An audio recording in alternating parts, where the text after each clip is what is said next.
All right, so I'm going to discuss some common thoughts that we hold as beliefs that may be creating our reality.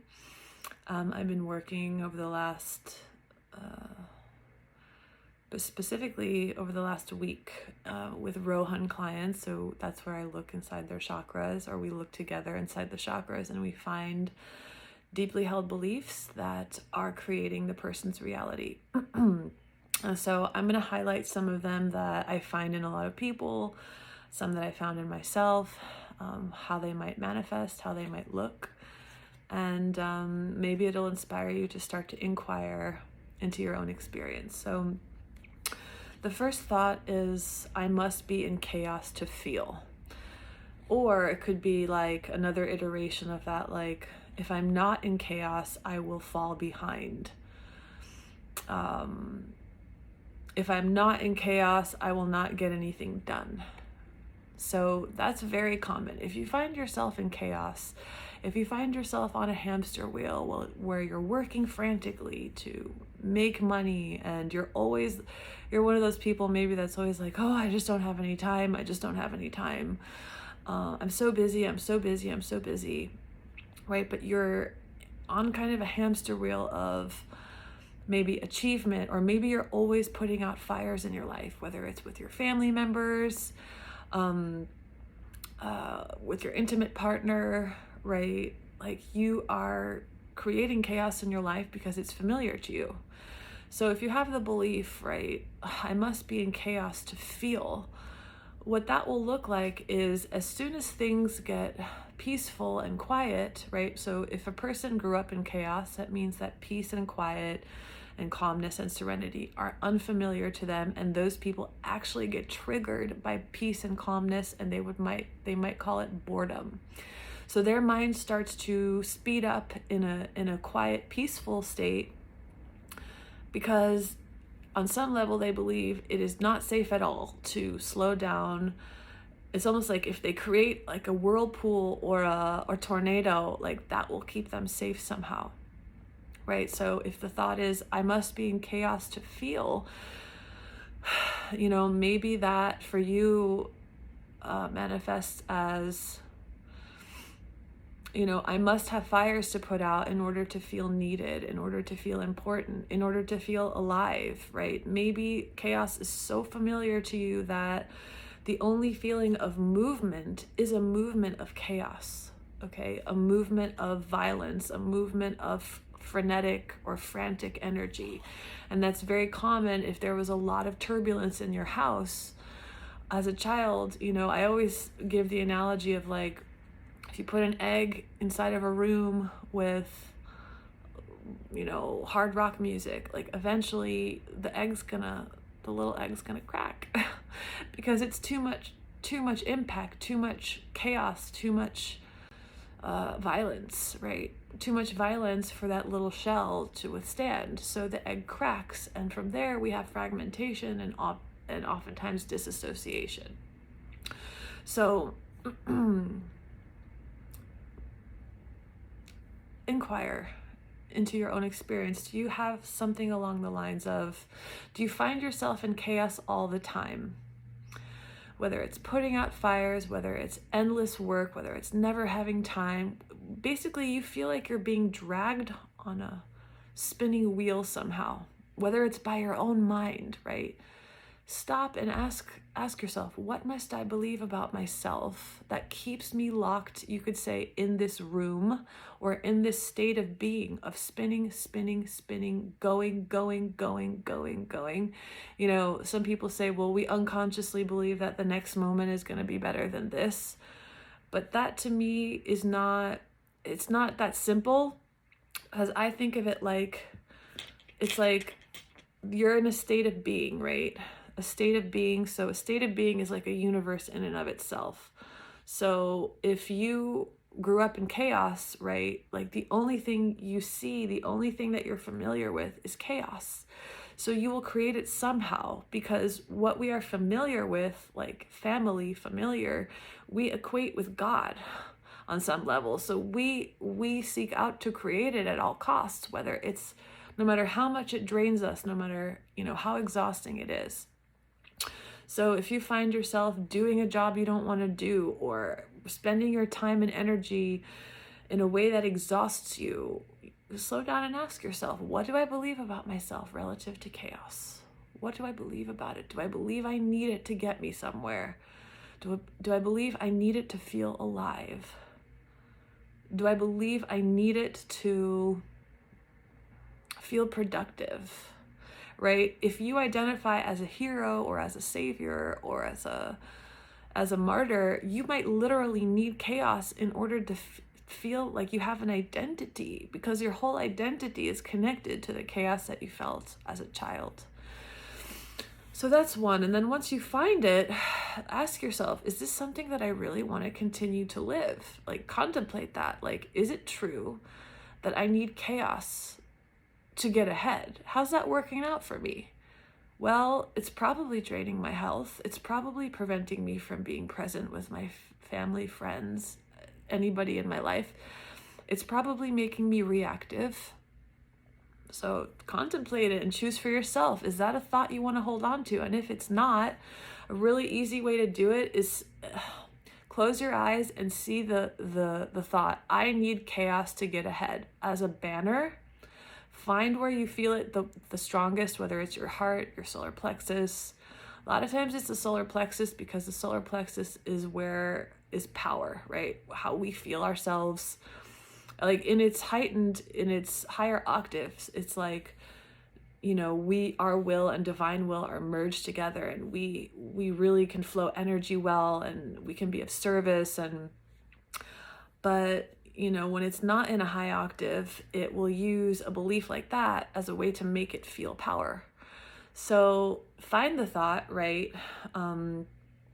See it like a banner in your mind, and see a column of light come down around it, and just lift it up back into the light. Lift it and feel it somatically lifting out of your chakra system.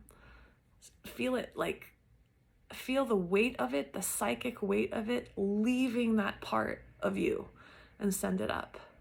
Because you're saying, or you don't have to do that. You can just write it down and say, I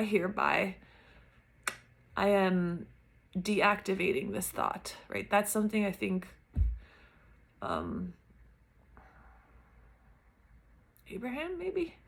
Abraham Hicks has some process called the deactivation box, where you become aware of an emotional state that you're in, and you say, well, I deactivate my worry about money.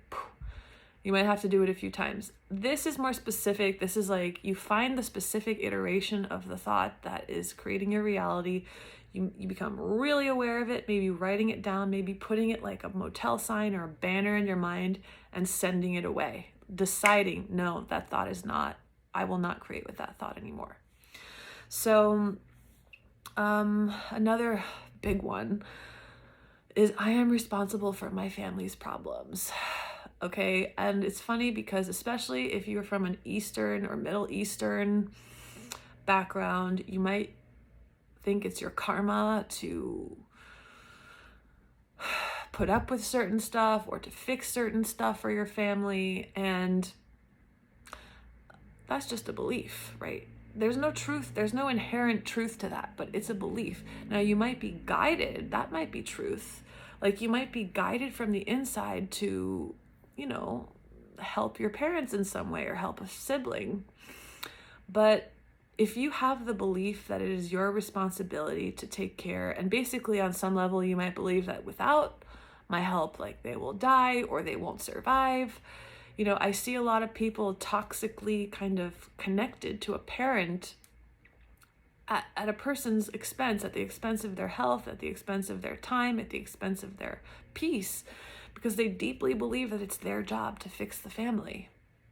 So do you frequently find yourself, showing up as the savior or the hero or there to save the day for your family members, but the more you do it, the more drained you are, the worse your health gets? That's your belief dragging you into that situation. And that doesn't mean that, the beautiful thing about this is that doesn't mean that you can't help your family, because when you get rid of a stressful thought and you feel empowered and you feel free, and what's making your choices for you is not these stressful beliefs, then you can just consciously decide, like, okay, well, sure, I would be happy to do that in a way that makes me comfortable. I'll be happy to do that, when at a time that works for me, right? So there's a mutual respect.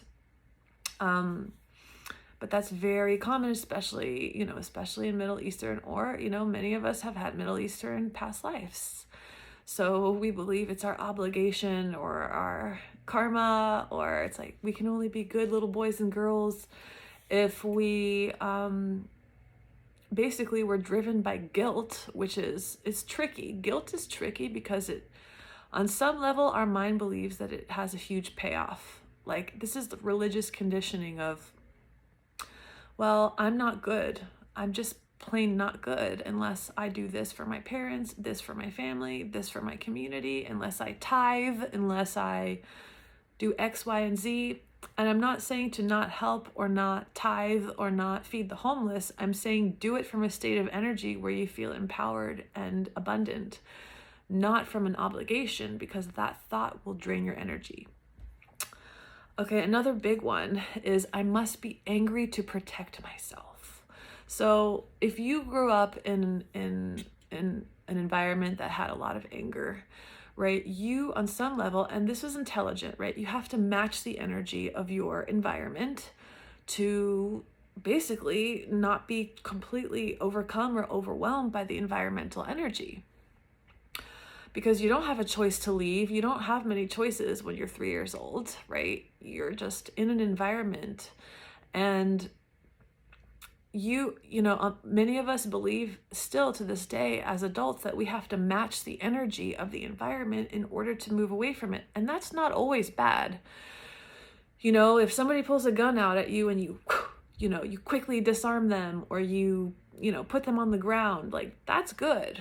Right? It's good to in certain situations, but if you're finding that when somebody's angry in your environment, then you get hot, you match their energy, like, you have a belief that the only way that you can protect yourself is to get angry, and that the only way that you can get away from something is to be and stay angry, because you haven't realized now that you're an adult and you actually just have choices. I call them choices. Really, once you're aligned with the energy, the impulse of life, it doesn't actually feel like a choice. It's like effortless action, right? It's just right action. But now that you're an adult, you don't need to get angry at someone to disengage from them. You don't need to explain how bad someone is in order to keep them out of your life, right? But if you find yourself doing this, if you find yourself telling stories about how dangerous or how narcissistic or how how violent somebody is, you might need to do that for a while, because you need to acknowledge reality, right? It's really important, particularly for people who were severely gaslighted as children, right? Meant to believe that their feelings weren't real. Like, that can drive a person mad if they are continuously told that their feelings aren't real. Then they have no context of how to understand reality, right? Because that's our guidance system. So it might be necessary to acknowledge, right? Yeah, that person did hurt me. Yeah, that person is like that. Like, getting it out. But if you frequently find yourself having to match the energy of a violent or agitated or angry situation, if you frequently find yourself there, it's almost like it feels like you have no control. You can't respond. You just react very instantly. That's a belief that I must match the energy to my environment to survive or to be in control, or that I must be angry to protect myself. That is not true. The truth is that you have the ability to walk away. You have the ability to feel yourself being triggered and to respond to the person and say, maybe we can talk later. It doesn't feel like anything productive is going to come out of this conversation right now. I'm going to go for a walk, right? That's the options we have now. We didn't have those as children, but that's how it would show up if you just automatically, someone's angry in your environment or gets angry at you, and you immediately get flushed and angry, and it's like you're matching them. Like an octopus, when an octopus touches a rock, a blue rock, it turns blue, and a red rock, it turns red. Like, that's a survival strategy. So often we do that. We match the energy of our environment as a survival strategy, but the cost is our health. The cost is our peace. The cost is that we get knocked out of homeostasis.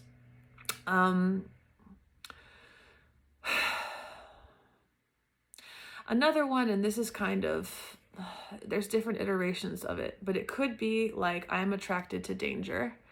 I am attracted to danger, or I enjoy what is bad for me. And where would that come from? Well, if you were exposed to something as a child that was dangerous, but that you could not get away from, whether it was sexual assault, whether it was pedophilia, whether it was just violence and fighting, whether it was whatever that you didn't like experiencing, but that you couldn't get away from, sometimes the only way to cope with it is to kind of glamorize it, like glamorizing violence, glamorizing danger. And a lot of times spiritual concepts can do that to us, where we're like, oh, well, it's our karma to be in this situation. And so, it is what it is, and I'll just raise my vibration. And yeah, that's true. But part of raising your vibration is part of that is like, oh, I can become aware that I was in an energy of molestation as a child, right? So maybe somebody molested me as a child. And so I actually attract a lot of people who disrespect me, because it's in my energy field that you can touch me when I don't want to be touched, or that you can do something to me that I don't want you to do, right? It's in my energy field, right? And sometimes that happens before you can even think. So it's hard to understand that it's in your energy field, because you don't necessarily have thoughts that say, I have no boundaries and anybody can walk all over me. But it might show up as it's in your field that people are violating you, right? So we have to become aware that on some level, maybe what's familiar to us is danger. Oh, well, if you see that clearly, if you let your mind show you even memories of like, okay, I could see that. I could see that I was in a situation where I was surrounded by violent energy. Maybe nothing violent actually physically happened to you, but we're energetic beings. And if something was in the environment, even in the field of your mother and father, like there were 2 murders in my family the year before I was born. And that was in the energy field of everybody in my environment. So there was this crazy worry and like fear and shock and trauma and, everything that came with those experiences, like really strongly in all of the family members. And that's like what I was gestating in and what I was born into. And so, what's familiar to me are energy patterns that would attract danger. And the thing is, because we can't get out until we're adults, the only way we can cope with it is to make it beautiful, or to say, well, it's okay, Mom and Dad, I love you. And we do love our parents, and we know, and we have compassion that, life includes like these journeys through the shadow frequencies, and nobody's at fault, but we can use a spiritual concept like karma, or like trying to see the love and the light in everything, right? I was in a mystical state for 2 years where I literally saw angel lights coming out of everybody's eyes, like bzz, bzz, like lights coming out of people's eyes. And one of those particular people was actually showing up in the world as behaving, doing very deceptive stuff. Okay, so when I woke up, when the mystical state went deeper and came into my psyche, I realized that, oh my God, like I've been living in an environment where the people have such low standards, right? Maybe not to them, but to me, that they accept a certain amount of abuse and chaos and violence. And they say things like, well, the grass is always greener on the other side, or, well, people are doing their best. Well, that's true. But if somebody is harming you, violating you, lying to you, deceiving you, then you should become aware of that so that you can actually consciously choose whether to continue engaging with it or not. So I enjoy what is bad for me. That comes from not being able to say no to what is bad for you as a child, and then coping with it by making it beautiful, by glamorizing it, by equating it with God. Well, this is life. This is just how things are.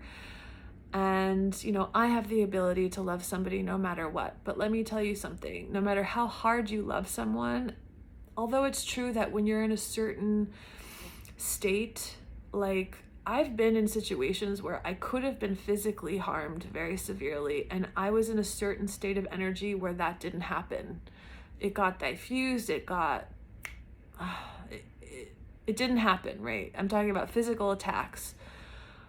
But I realized, like, why am I in this situation in the first place? It's because my mind, my psyche is attracting to me danger, because I want to become aware of this so that I no longer live my life this way, right? I want to expand my world. I want to make my world bigger. I want to be able to anchor more energy, interact with more people from light frequencies. So I have to become aware of stuff that's in my field that is attracting stuff to me. So ask yourself, how does I enjoy what is bad for me? Or I am attracted to violence, or I am attracted to danger. Could that be showing up somehow? Is there a pattern where you continuously find yourself maybe with a boss who doesn't treat you very nicely, maybe with a boss who sexually harasses you, maybe, people that you hire deceive you, maybe your money manager steals your money? Like, look for yourself, ask your heart, is there any part of me that believes that danger is beautiful? Might be a good one to look at. And once you see it clearly, right, in the light of awareness, light dissolves matter. Thought and belief is matter. Light dissolves matter. When you see something clearly, you have the ability to go beyond it. So, another faulty thought.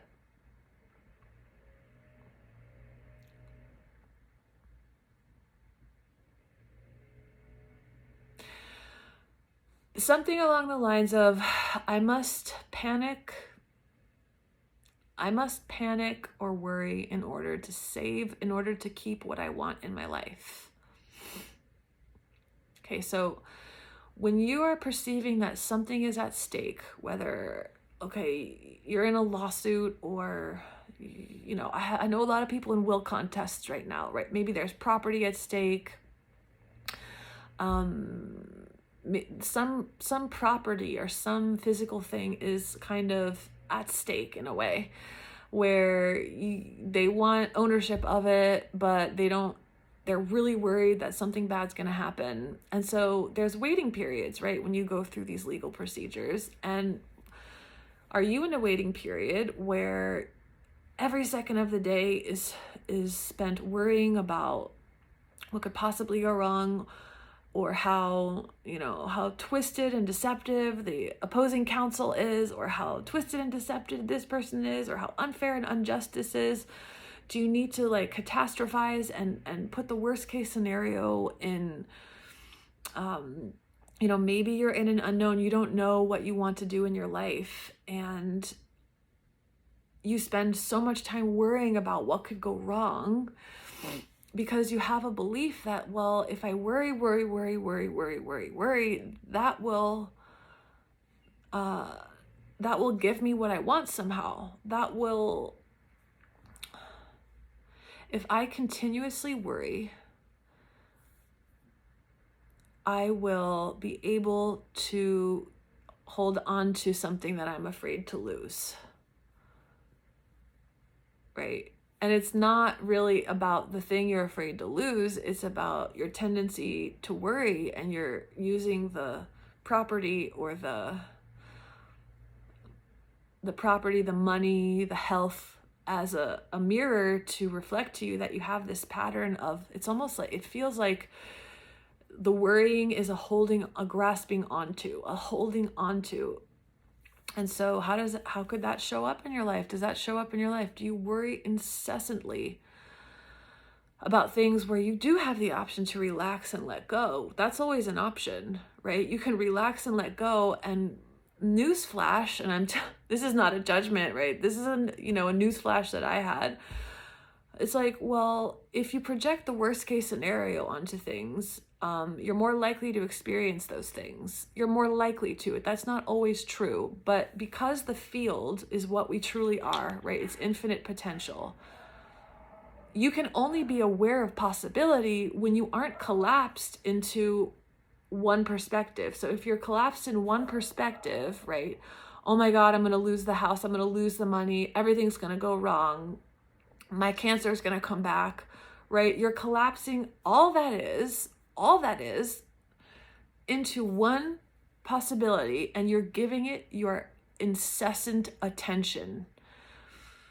Well, if energy, if where we put our energy, like whatever we put our attention on expands in our experience, do you see how disruptive and unhealthy it would be to siphon all of your energy into a catastrophe, into catastrophic thinking, when you could open your awareness, right? Let go of the negative expectation, let go of the story, let go of the identity of yourself within the story. So maybe you're the victim. Maybe you're addicted to being the victim, so you can't let go of a story.